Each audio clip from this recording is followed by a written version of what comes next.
অপবিত্র কাপড় পবিত্র করার পদ্ধতি কি হবে?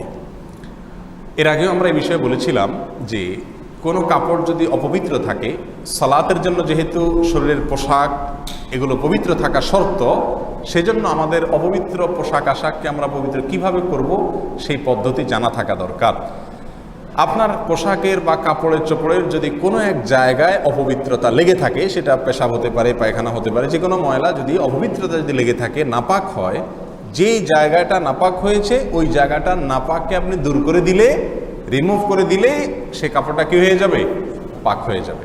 কথার কথা, কাপড়ে কোনো এক জায়গায় পেশাব লেগেছে, তাহলে যে জায়গাটা পেশাব লেগেছে ওই জায়গাটা যদি আপনি পানি ধুয়ে হালকা ডোলে আপনি ওইটাকে পরিষ্কার করতে পারেন, এবং নাপাকের কোনো আলামত যদি আর না থাকে, নাপাকের আলামত যেমন ওই নাপাক বস্তুটার গন্ধ অথবা তার বর্ণ কালার এর কোনোটাই যদি না থাকে, কোনো আলামতই আর যদি না থাকে, তাহলে সেটা কি হয়ে যাবে? ইনশাআল্লাহ পাক হয়ে যাবে। এটা হলো মূল কথা। এরপরে আসি, এই কাপড় চোপড়গুলো আমরা যে পদ্ধতিতে সচরাচর পাক করে থাকি তার কয়েকটা পদ্ধতি আছে। এক, পুকুরে অথবা ট্যাপে অথবা প্রবাহমান কোনো পানিতে যদি আপনি নাপাক কাপড় ধোন, তাহলে তার পদ্ধতি কি হবে? এর পদ্ধতি হবে এই, যদি পুকুর হয়, অনেক বড় পুকুর অথবা নদীর ধার অথবা ট্যাপ, তাহলে সেক্ষেত্রে আপনি সেখানে কাপড়কে ধরে যদি একটু ডলেন, হালকা একটু কসলাইলেই সাধারণত নর্মাল নাপাকগুলো কি হয়ে যায়? দূর হয়ে যায়। বাস, এর মাধ্যমে আপনার কাপড় পাক হয়ে যাবে। আর যদি বালতি ইত্যাদিতে আপনি রেখে কাপড় ধোন, তাহলে সেক্ষেত্রে আপনাকে এক্সট্রা সতর্কতা অবলম্বন করতে হবে। বেশিরভাগ বাসা বাড়িতে আজকাল মা বোনরা হয় বালতিতে রেখে কাপড় চোপড় ভিজান, সেখানে ধোন, অথবা ওয়াশিং মেশিন ইত্যাদি ইউজ করেন। তো বালতিতে যদি আপনি অপবিত্র কাপড় ধোন, তাহলে খেয়াল করতে হবে, বালতিতে যদি পানি দেন, এরপর যদি কাপড় চুবান সে পানিতে, অথবা কাপড় রেখে তারপরে পানি দেন, তাহলে কিন্তু অল্প পানিতে নাপাক কাপড় এর নাপাক লাগার কারণে সে পানিগুলোও, বালতির পানিগুলোও কি হয়ে যাবে? নাপাক যদি হয়ে যায়, তাহলে ওই বালতির থেকে যদি আপনি কাপড়কে উঠান আর 10-12 চিপ দেন, তাহলে কোনো অবস্থাতে সে কাপড় কি হবে? নাপাক হবে না। কারণ বালতিতে আপনি কাপড় রেখেছেন, সেখানে অল্প পানিতে নাপাক লেগেছে, ওই পানিটাও কি হয়ে গেছে? এখন ওই পানি থেকে উঠে বারবার যদি চিবান, আর চিবায় আবার সেটাকে চুবান, চুবায় আবার উঠে আবার চিবান, এইভাবে যতবার চিবাইতে থাকেন না কেন, কখনো সেটা কি হবে না? পাক হবে না।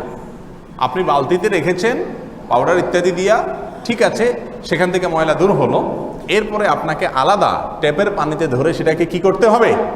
চিবাইতে হবে, তাহলে সেটা কি হবে? ইনশাআল্লাহ পাক হবে। আর যদি ওয়াশিং মেশিনে আপনি কাপড় ধোন, সেক্ষেত্রে ওয়াশিং মেশিনে আপনি যদি সমস্ত কাপড়গুলো দিয়ে দেন, আর যদি ওয়াশিং মেশিনটা অটোমেটিক ওয়াশিং মেশিন হয়, যেটা একদিক থেকে পাইবে পানি নিবে আর একদিক থেকে পানি দূর করবে, বের করবে, এরকম যদি হয়, তাহলে ইনশাআল্লাহ টেনশনের কোনো কারণ নাই। সেখানে পানি একদিক থেকে আসলো আর একদিকে চলে গেল, নাপাক পানিটা স্থির থাকলো না। এবং বেশিরভাগ ওয়াশিং মেশিন যেগুলো অটোমেটিক হয়ে থাকে, পানি এভাবে চলে যায়, আবার নতুন করে আসে, আবার চলে যায়, আবার আসে, এভাবে কয়েকবার যেতে হয়, সেহেতু নাপাকের কোনো কিছু আর থাকার সম্ভাবনা থাকে না। বিধায় সেটা কি হবে? ইনশাআল্লাহ বিদিনিল্লাহ কাপড়গুলোকে পবিত্র করবে। তারপরেও সবচেয়ে ভালো হয় যদি আপনি ওয়াশিং মেশিনে বা বালতিতে অনেকগুলো কাপড় একসাথে ধোন, যেই কাপড়টা নাপাক আছে ওইটাকে টেপের সাথে হালকা একটু আগে চিবায়া নাপাক অংশটা দূর করে তারপরে এবার সবগুলোকে একসাথে রাখেন, তাহলে আর কোনো সমস্যা থাকবে না। এই হলো মোটামুটি কাপড়কে পাক করার পদ্ধতি। কিছু ভুল ধারণা আমাদের সমাজে প্রচলিত আছে। অনেকে মনে করেন কাপড় ধোয়ার শুরুতে যদি বিসমিল্লাহ না বলা হয়, তাহলে কাপড় কি হয় না? পাক হয় না। এটার কোনো ভিত্তি নাই। হ্যাঁ, যদি বিসমিল্লাহ বলতে পারেন, একেবারে টয়লেটের কমোডের আশেপাশে না হয়, পবিত্র জায়গায়, ভালো জায়গা হয়, তাহলে যে কোনো ভালো কাজের শুরুতে মুমিন বিসমিল্লাহ বলবে, সেই হিসাবে বলেন তো ভালো। কিন্তু বিসমিল্লাহ না বললে কাপড় পাক হবে না, এরকম কোনো কথা নাই। আবার অনেকে মনে করেন যে এতবার চিবাইতে হয়, 3 বার চিবাইতে হয়, 5 বার 7 বার চিবাইতে হয়, না হলে নাপাক থেকে যায়। এটাও ভুল ধারণা। চিবানোর কোনো নির্দিষ্ট সংখ্যা নাই যে 3 বার 5 বার 2 বার এতবার এটাকে নিংড়াতে হবে, চিবাইতে হবে, এরকম কোনো কথা নাই। আপনি ধুয়ে সেটাকে নাপাকটা দূর করে ফেললেই হলো। এখন নাপাক দূর হয়েছে কিনা এটা বুঝবেন কিভাবে? ওই যে নাপাকের জন্য যদি কোনো কিনা থাকে, আলামত না থাকে, তাহলে বুঝবেন নাপাক কি হয়ে গেছে? দূর হয়ে গেছে। সচরাচর পেশাব পায়খানা এগুলো লাগলে হালকা একটু কসলাইলেই দূর হয়ে যায় সাথে সাথে।